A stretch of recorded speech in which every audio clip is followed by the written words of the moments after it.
gentlemen, welcome back to the Thrashing Couch on Thrasher's Paradise. Sadly, Nathan. Oh wait, no, Nathan's back. He froze for a bit, but he's back. Oh wait, I'm here, back again. Hello. He is the lead singer and guitarist for the band The Slyde. They just won Bakken Battle this year, so that leads into the first question. What was it like to win that whole thing and be able to perform at Bakken? Well, going to Germany was amazing, to put it in one word. But winning the competition and like doing the competition was it was like, I don't know. Okay, let me just start from the beginning. So we applied, and I was kind of reluctant to apply because we did the metal battle back in 2013, and we passed the first round, and then like we got eliminated in the Ontario final or something like that. And I was pretty we were all pretty bummed out that year when we did it, and we didn't go any farther. So when a friend of mine was like, "Hey, you should apply the Bakken Metal Battle," and I was just like, I don't know, like. I always felt like we were like kind of like a fringe band, and maybe we'll talk more about that later, like in terms of style. But Sarah, our keyboardist, she was like, we should do it. She's like, I think we got a good chance. So I reluctantly applied, and with Sarah's convincing there, and then I tried to not like take it like seriously at all. Like I was just like, let's just treat this like any other show, and just like play our set and play our tunes and just do what we do. And I guess it worked because we won the whole thing. So yeah, with every round I was just like, yeah, okay, we won. We moved on, whatever. And then the next round I was like, oh, okay, cool. I guess we won again. That's pretty sweet. And then when we did the Eastern final at the Hard Luck in Toronto, and then we won that, I was like, oh shit, we're going to Calgary. Like this is like actually happening. So once we like got to Calgary for the final, we were like, okay, we have to win this now. Sorry, can I swear? Yes, you can. Okay, you're all cool. good. We have to fucking win this. Because Okay. I am asking if I can swear because there's been a couple times where I would drop an F-bomb, and the interviewer was like, no, you can't swear. So, but yeah, so when we got to Calgary, we were like, man, we got to do this. Like, we got to take this home, just because like we invested so much time and so much, money as well, and just effort to get there. And so we were pretty happy that we got chosen to play. And like the fact, like the whole time I felt like we were the underdog in the band, because like we're not just a straight up metal band, dude. Like we're like, we have elements of punk, elements of pop rock, like elements of like grunge. We got like almost like old school video game vibes too, like video game music type stuff, like, so we're kind of all over the place. But the fact that we went to Calgary, we won on we were like the visiting team, you know what I mean? Yeah. Like we went to Calgary, and 6 out of the 8 judges were from Calgary. So the fact that the majority of the judges were Calgary based, and there were 2 bands from Alberta on the final, and the fact that they picked us, it was like, okay, well, there couldn't have been much bias, right? Because they chose us, like the visitors, you know what I mean? So anyways, we were all pretty stoked that we won that night. And then going to Vakken was just like surreal, because I never thought that we'd ever have that opportunity to play at like the world's biggest heavy metal festival, especially like given the fact that, again, like we're such like a fringy kind of crossover band. But at the same time, like Vakken and the bands that play at Vakken are like very diverse, like yes. I would say that I heard, somebody told me, I forget who, or maybe I do know who it is, but I'm not just going to say who it is. But somebody told me that a couple of the judges in Calgary like didn't think we were a metal band. They're like, why the hell? They're like, why the hell is this band here? Like, why are they in the competition? But guys like Danko Jones has played Vakken like 3 times, I think, and like we saw Body Count and like Prophets of Rage this year at Vakken, and it's like they were doing Insane in the Membrane, you know what I mean? It's like at Vakken. So like the point I'm making is that I feel like Europeans and the Germans and the Vakken organizers, they're way more open-minded to not just like straight up the fastest, brutalist metal that you can find, so. But anyways, that was a huge answer. I hope I answered the question. Yeah, no, it was a really good answer, and it went over. It was good. Okay, cool. It's good. Now, what was it like just to be in Europe for so long and get to experience that different culture we don't get here in Canada? It's funny because like that was my first time in Germany. Well, at least I went to Germany once before, but it was only like a layover, so like I didn't really go to Germany, to Yeah. explore. But my first impression of Germany was that, uh, aside from the fact that it was more of like a European vibe and all that, like it almost felt like the quality of living was just as the same as it is here, if not better in some ways.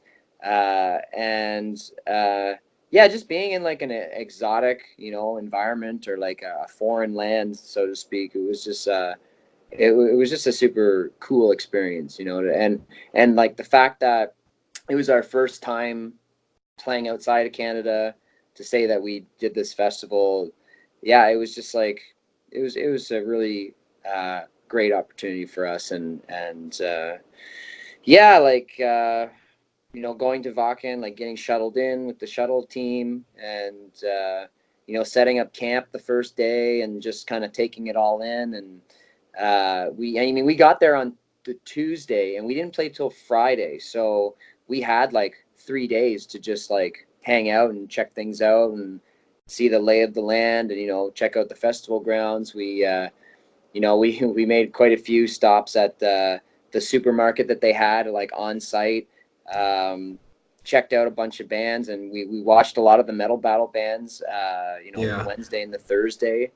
The weather was great. Like everybody was warning us, "Hey man, you better bring your rubber boots and bring your tarps, and because like if it rains, it's gonna be hell if you're not ready for it." And luckily, like it didn't rain at all, except right before our set, and then there Oh was a no. weather delay and all that. But I mean, we can talk about that after. But to answer your question, yeah, it was.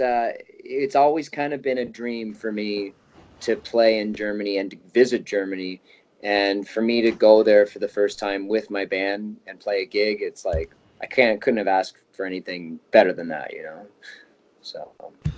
Awesome. Now, I do know you guys sadly did not win the Vodkin World Battle. You finished ninth? I think we got 12th out 12th, okay. of 30, so Okay, that's not that's bad. still good. That's Yeah, top 15. That's still yeah, great. yeah. Um, what band from across the world really impressed you at the Vodkin Battle? Yeah, in terms of the metal battle bands, there was a few that stuck out for me. Facing the Gallows from South Africa, they were really cool. They were just really nice dudes too. Like we met them before the show, and I think we met them the day we showed up because they showed up around the same time. They're super nice guys, and like they were like kind of like a Killswitch Engage, like kind of metalcore Okay. inspired, like kind of band. Um, I know that's kind of a broad comparison, but yeah, they're in that vein. You know what I mean? So Yeah. yeah, they were really cool. Leviathan from China was really cool too.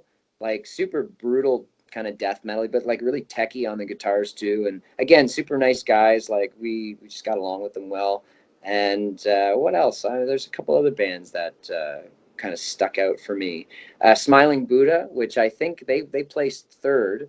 They're from Spain, and like Oh, they were kind of like more of like a Zeppelin-y kind of like hard rock kind of okay. thing. So they like that's what's really stuck out for me is like the bands that weren't like typical like cookie cutter type metal bands that you hear all the time. So yeah, they really kind of jumped out at me too. Um, yeah, I mean, I'm sure there's other bands too that really kind of stuck out, but those are the three that kind of come to mind right now. So. Awesome. Now, as you mentioned, you did kind of befriend Follow the Gallows from South Africa. Were there any other bands that really you formed a bond with and could potentially tour their continent with? Yeah, it's funny. Oh, also too. Now that you're jogging my memory here, another band that we really got along with was Greyface from Ireland. Okay. We were camping like kind of right next to each other. They were super nice guys too. And again, another band that like kind of stuck out and like stylistically for me because like they kind of had like I don't want to say like a new metal vibe, but they kind of had like a bit of a hip hop vibe to their Okay. vocals, and some parts kind of sounded like Corn to me. Like, and I'm a huge Okay. Corn fan. Like, that was like one of my first metal bands when I was a kid, like growing up listening to. So yeah, they were really cool. But like, after the festival, Sarah and I did some traveling in Europe, and we actually went to Dublin, and we met up with them. And from what they were saying, it was kind of like the Irish metal scene is not very big, So it's like, it would be cool to like, go there and play there. But I don't know what the I'm not sure what the choices would be for like places to play in Dublin or in Ireland in general, right? But Baby Heartless from Norway. That was Okay. another band that we connected with, and I feel like they would probably be more of a band that we would try to connect with and work together on, because stylistically, again, they were like more like they had clean vocals and they kind of had like this '80s throwback like vibe like to their look on stage, and I feel like stylistically like they'd be a good band that we could play shows with. Unfortunately, I didn't really talk to them too much, but I did speak to one of the guys in the band and kind of mentioned that, like, hey, maybe we should keep in touch, and uh, I can book you guys shows in Canada here, and you maybe book some shows for us there, and then we can do like a swap or something. So yeah, like I'd say yeah, like Baby Heartless, and yeah, like again, like I don't really know much about the South African scene, like metal scene, and like yeah, in terms of China, like I don't know what their scene is like, but obviously I would gravitate more towards Scandinavia because Yeah. it's like the metal mecca, you know what I mean, of the world. So yeah, I think that answers your question. Yeah, I think so too. So I see you keep showing us the Vodkin T-shirt. Has Yeah. that gone off since going to Vodkin? Pardon me, has it came Has it off? has it came off? Well, it's Yeah. funny because we played late in the metal battle, and then when you get shuttled backstage, they give you like towels for after your show or whatever. And then when you bring the towels back, they give you these shirts. But because we were so late in the competition, they only had like larges. And like, look, man, like I'm like 150 pounds wet, like this thing's like I'm swimming in this. So I was hoping that I could have got a smaller T-shirt, but this is all they gave me. So I had to rip off the sleeves and cut off the collar, and so now I guess it's just like a stay at home shirt or something like that. But actually, I went out a couple times in public. But it's just cool because it has like the artist on the back. I don't know if you can see that or not. Oh yeah, Yeah. that is nice. So that's cool. Yeah, I mean, I'll be honest. I kind of like the crew shirts better because the crew shirts had a little bit more like color to them, and it looked a little bit more flashy. But hey, I'm not gonna complain with a free shirt, dude. Yeah, exactly. So yeah, man. So there's a special event happening this Friday, September 6th. That's correct. Yes, you guys will be celebrating your 10th anniversary at Corktown in Hamilton, Ontario. That's correct. What's that like, knowing that you guys made it 10 years as a band? It's something that I guess not a lot of bands do, especially like independent bands, and I guess bigger bands too. Well, I don't know, but anyways, yeah, no, it feels good, man, because like Sarah and I have been the founding members of the band, since day one, and I've always kind of had a vision, like style wise, like what I wanted to do with the band and the music, and to say that, we're still doing it, and we feel like we're stronger than we've ever been. You know what I mean? Like in terms of just where we want to go, and the things that we have planned for the next year, and then long term as well. It feels good, man. Like that we haven't lost any steam. There was one point where we had a little bit of a hiatus actually in like 2014, 2015, where we lost a band member. We lost our bass Oh. player. So that kind of set us back a bit. But then we met Alberto, who used to play in Annihilator. He plays bass with us now. Oh, okay. Yeah, yeah, and he plays in War Machine. I don't know if you know the band War Machine. Never heard Yeah. of it. Okay. Yeah. Yeah. Toronto based. They're kind of classic, kind of like a Megadeth-ish kind of Okay. metal band. Um, yeah. So we met him at a show, at a War Machine show actually. So when he joined the band, it kind of like kickstarted the band again, and then that's when we started recording the new album and stuff. But yeah, to say that we've been doing it for 10 years, and like it's a niche. While metal is kind of a niche genre to begin with, Yeah. but like the fact that we're doing this crossover stuff too, and trying to like mix all these different styles into, uh, you know, what is undoubtedly like hard rock metal or whatever. It feels pretty good, man. And especially with the Wacken Metal Battle win and then doing the gig in Germany, it's just even more inspiration and motivation, to keep going. Yeah. Yeah. So. Excellent. Now you guys have two EPs and two albums that have been released over the 10 years. What was the main difference, either writing it or post album release? What was the main difference between each and every release? Well, every album kind of feels a little different from each other, obviously. I mean, so we put out two demos. We put out one in 2009, and then we put out another one in 2010. And like we were still like trying to find our sound at that point, obviously, because we were a new band and like we didn't really know where to go. And at the time, the members, like the drummer that started the band with me and myself, we kind of had like conflicting ideas for creative, like creative ideas. Like he wanted to go Yeah. that way, and I wanted to do something different. So those two first demos are like really kind of all over the place stylistically. But once Brendan, our current drummer, joined the band, like at the end of 2010, we all kind of wanted to do music that was a little bit more like environmentally conscious and talking more about like political issues and stuff like that. Is everything okay on your end there? Yeah, sorry, I'm at college actually at Mohawk right now doing Okay, this it's all good. interview. It's all good. So Yes. No, I was just saying we wanted to kind of take a shift with the lyrical content, but like the music style kind of stayed the same. So like the first two demos, the lyrics are kind of all about all these different things, and honestly, I don't really, I'm not really, those songs don't really stick with me just because I was just like, I don't know. I don't really like in hindsight, I don't really like what the songs are about lyrically. I yeah. love the music though. The music's always been like, something that I've always enjoyed. But with Feed the Machine, which was our 2011 album, we decided to do more of like a political and environmentally conscious type. No problem, Peter. Yeah. Yeah, sorry. I'm sorry That's again. okay. No, I'm having a Skype interview for my YouTube channel actually right now. Later, Peter. Sorry, my program That's director. okay. That's okay. So yeah, with Feed the Machine, like that felt really good to us. Like it felt like we were a band finally, Mhm. as opposed to the demos that we put out before that. And then we kind of just like kept going in that direction ever since we put out that album. So we put out New World Sympathy, which was our 2012 EP, and like personally, I feel like that album is still my favorite album or EP or whatever that we've put out. In terms of just the songwriting and the diversity of the songwriting between the four songs and the production. Like our guy who did that, his name's Eric DeCero.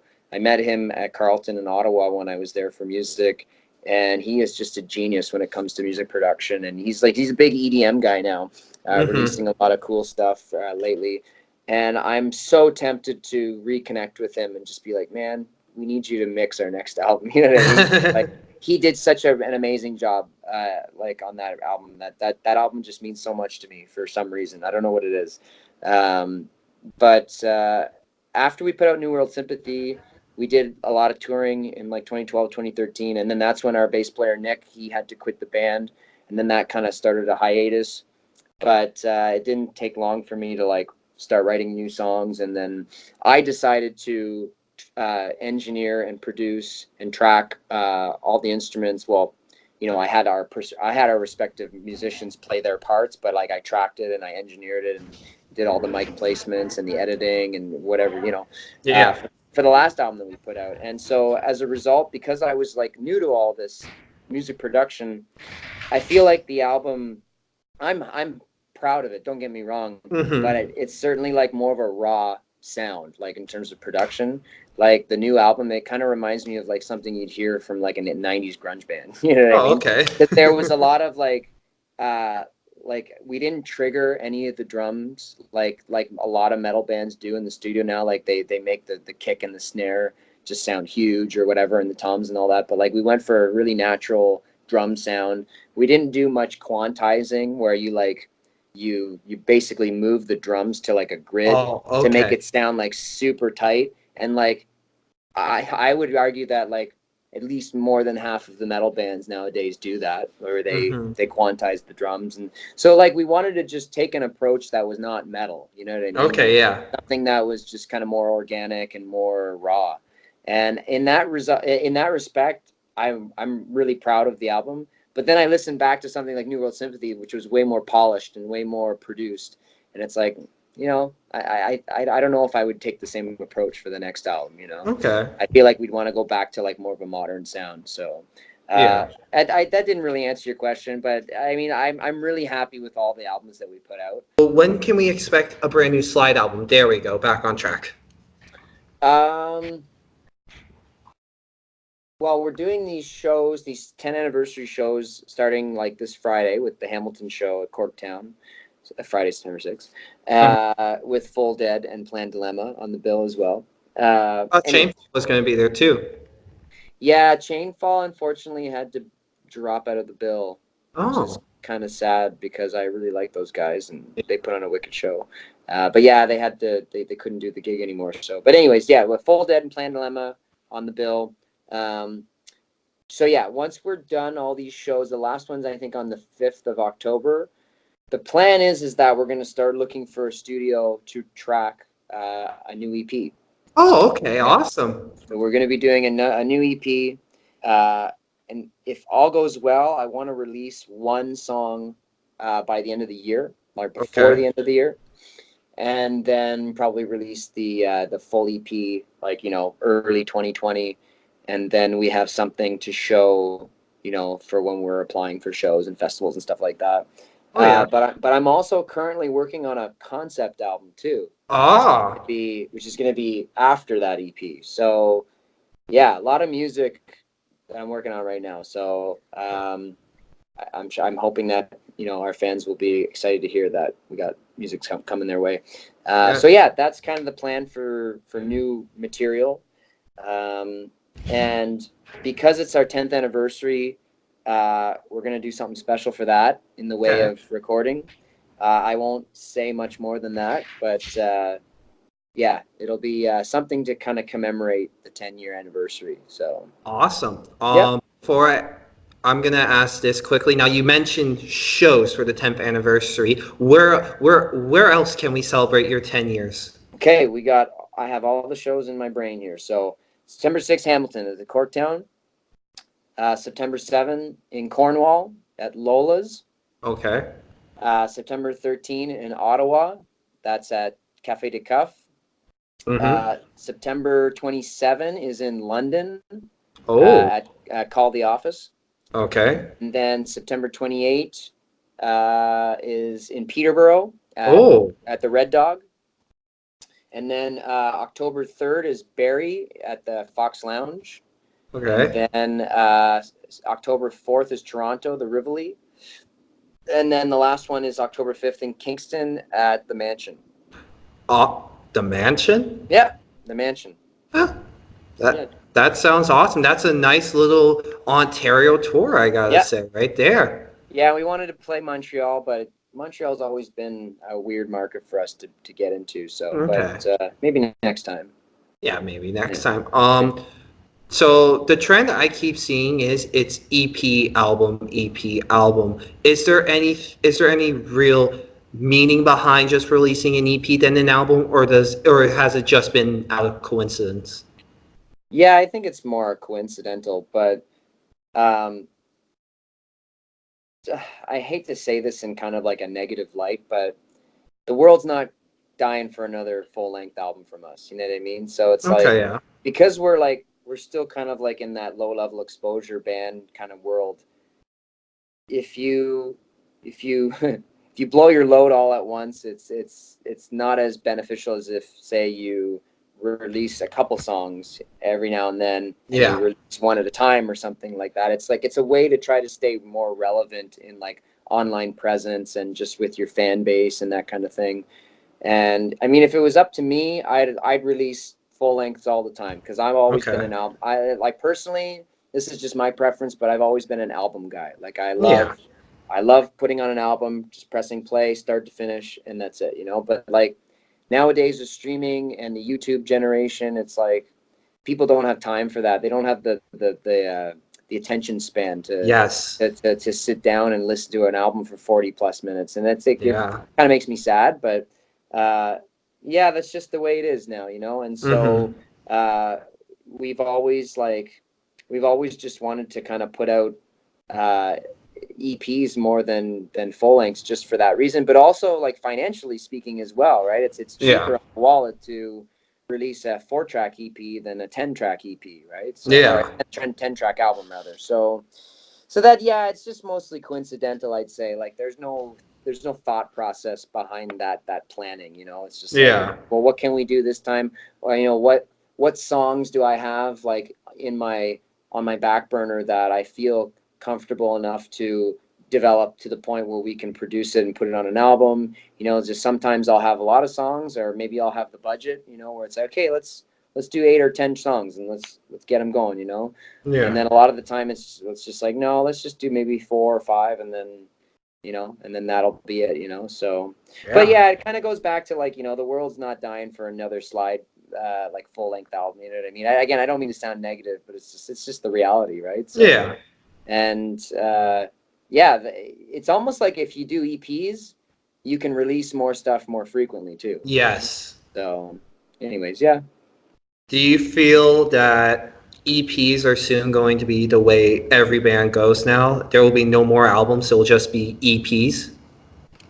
Yes and no. Like, I mean, I just went to Sunrise Records yesterday, and I bought the new Volbeat, and I bought the new Killswitch Engage album, and like they're full length albums. You know what I mean? Like, I mean, mind you, they're on major labels and all that, but I don't know, man. Like, I don't know how to really answer that question. I feel like singles are going to be the way of the future, right? Where it's just Yeah.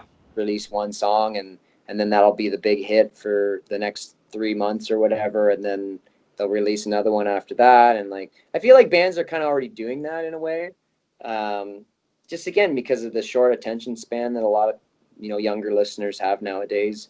And but then, you know, like our fan base is very, it ranges from young to old, and like some of our older fans, they love when we have a physical copy like of a CD that's like, you know, 10 tracks or whatever, and they're like, oh, I can't wait to get this home and put it on my CD player. You know what I mean? Like, so Yeah, it's, I know what you mean.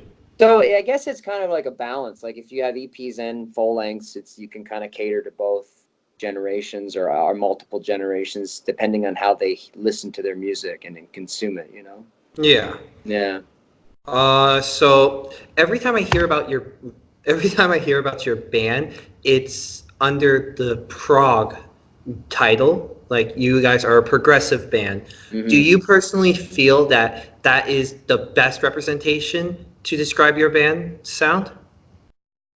I guess so. I mean, I can't really think of a better way to describe what we do, because again, like we're kind of all over the place. Like, you know, especially in our earlier material, like if you listen to some of this early songs off our first couple demos, it's like one song kind of sounds like like one song was really inspired by Scars on Broadway, which is like System of a Down Yes, guitarist. Darren Marilarkey's band. Yeah. Yeah, yeah. Like, and then another song is more like a Metallica vibe. Okay. And there's another one that sounds like Dream Theater. There's another one that like sounds more like Scar Symmetry. Like I'm just thinking of the songs that I, you know, on our earlier material. And then like you look at the songs on our new album, Awakening. It's like one song reminds me of the Fall of Troy, like with like the really kind of fast hammer-on pull-off type guitar riffs. Yes. And it goes into like a Megadeth like chorus, and then there's like a bridge section that mellows down, and it reminds me of like Opeth.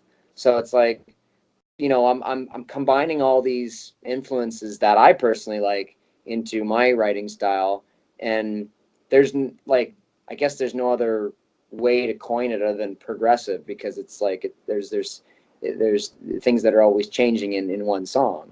And then you go to the next track, and then it sounds like something out of a 80s video game, you know, soundtrack. And then you go to the next song, and then it sounds like a thrash metal riff, you know. Uh, and then the next song after that, you know, sounds like kind of like a funky bass line, and like almost like Daft Punk, you know what I mean? So like Okay. Yeah. I feel like there's all these different, like this is what this is what I'm reminded of when I listen to my own music. But I mean, other people might have different vibes, and different comparisons. But to say that, we can do like a Daft Punk inspired riff and then it goes into like a Metallica thrash riff, it's like, okay, well, how else do you describe that?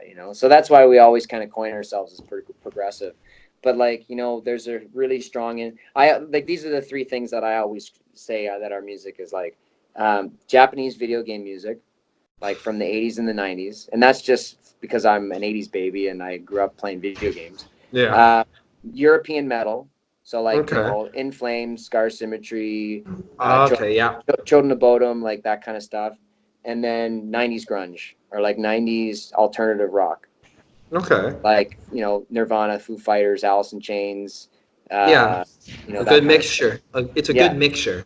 So that's like kind of like my three pillars, if you want to call them, like of like influences that I try to like always kind of think about when I'm writing my music. But sometimes you have to change. And when I mentioned how I'm working on this concept album, I'm actually going to go out of my comfort zone a little bit, and I'm going to try to write something that's like a bit more of a departure than what we've done in the past. This EP that we're about to work on in the fall, that's going to be more like along the lines of like Awakening and like New World Sympathy and like what we've put out in the past. And I Okay. feel like it's fitting because we just won this metal competition. So like Yeah. we want to put out something that's like fucking heavy, you know what I mean? Yeah. But yeah, come next year, like you know, I'm going to try to do something a little different, and like whether or not people are going to like it, like it's up to them. But that isn't to say that there isn't going to be metal songs on this concept album. Like there's still going to be the Slyde kind of vibe going on in Yes. music. But I definitely want to try some different things because it's like we've been a band for 10 Yeah. years, It's like we want to try something new, So Yeah. Experiment a little bit. exactly.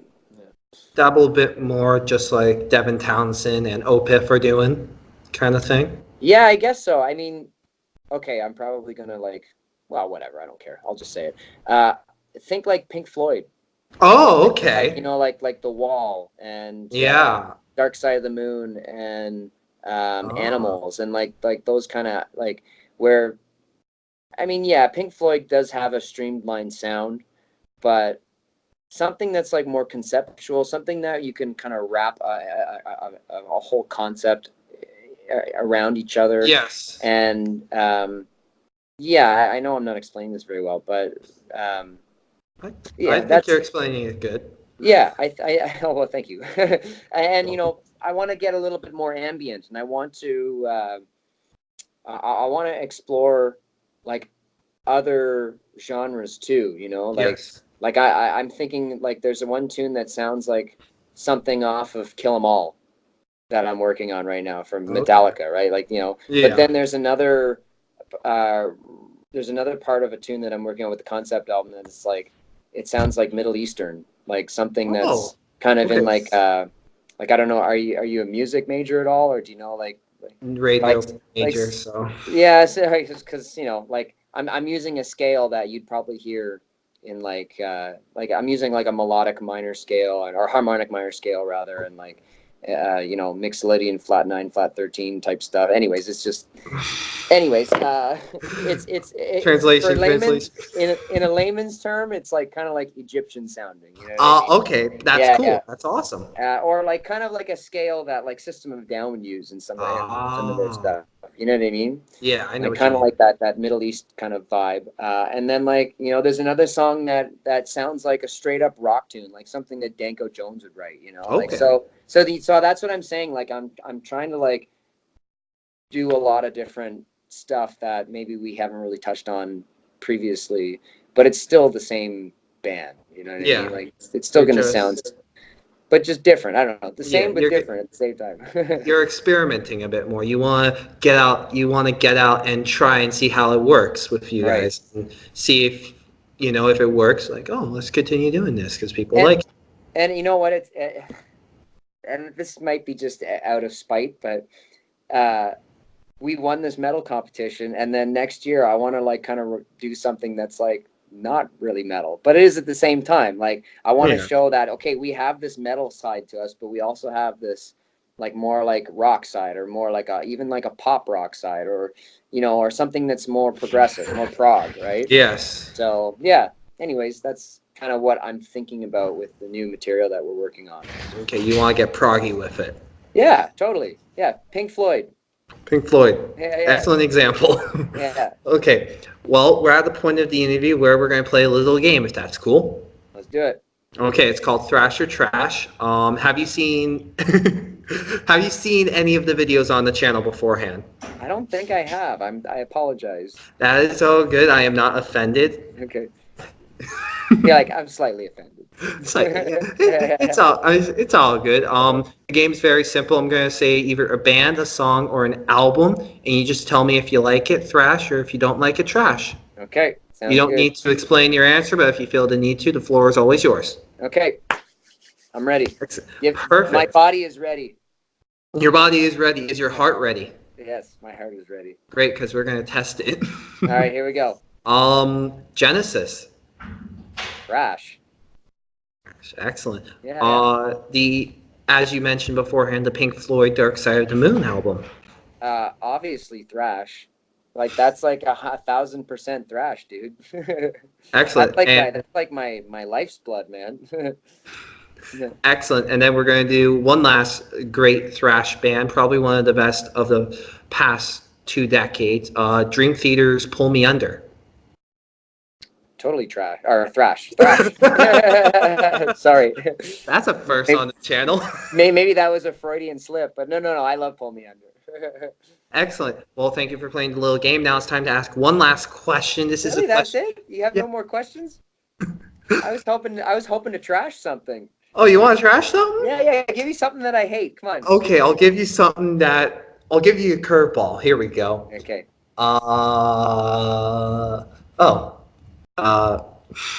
Oh, this is hard because I could say so many different things, and you could say thrash to all of them. Because I'm pretty open-minded. I'm not one of those closed-minded metal dudes, man. Okay. Willie Nelson. I don't really listen or know much of his music, so I'm gonna have to say trash. There you go. Fuck you, Willie. Fuck you. Hey, the man is still alive He somehow. is still alive. It must be all that weed smoking. Yeah. So. No. Now we're gonna ask the one last question. It's what some may refer to as the kiss of death on this channel. Okay. We call it the poser question. The question was designed and built to prove that the people we are interviewing on the channel are true metalheads and aren't just pulling our fingers. Well, you're probably gonna get me with this because like I sometimes feel like I am a poser when it comes to metal. But okay, hit me with your best shot. Who would win in a fight, Lemmy or God? Obviously, Lemmy. Is that sadly that is wrong? really? You want to know the real answer? What? It's a trick question. Lemmy is God. Oh, okay, yeah. You got me. There you go. See, I'm not a metalhead. Dude. I was gonna say. You know what?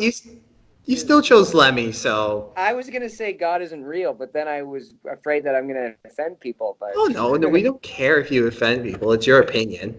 Yeah. Okay. Hey, you chose Lemmy still, so you're still a metalhead. Yeah. Okay. Well, thank you for your reassurance. You are welcome. Don't you worry, and we will definitely have you and hopefully maybe more members of the Slyde back on to promote future albums, future tours, and stuff like that. If that sounds good to you. Sounds good to me, dude. Hell Thank you yeah, so man. much. Well, thank you so much for allowing me the time to interview you and just to hang out and put up with our Skype call difficulties. That's okay. These things happen. It's computers, man. Computers ruin our lives. Fuck the machine. Yeah. The machine, right? Well, ladies and gentlemen at home, make sure to follow them on Instagram, like their page on Facebook. Do you have a Bandcamp? Yes, it's theslyde.bandcamp.com, SLYDE, and all of our social media, Instagram, Twitter, Facebook, YouTube, SoundCloud, it's all at The Slyde Canada. So, ladies and gentlemen, make sure to follow all that and support this band. And until next time, keep on thrashing.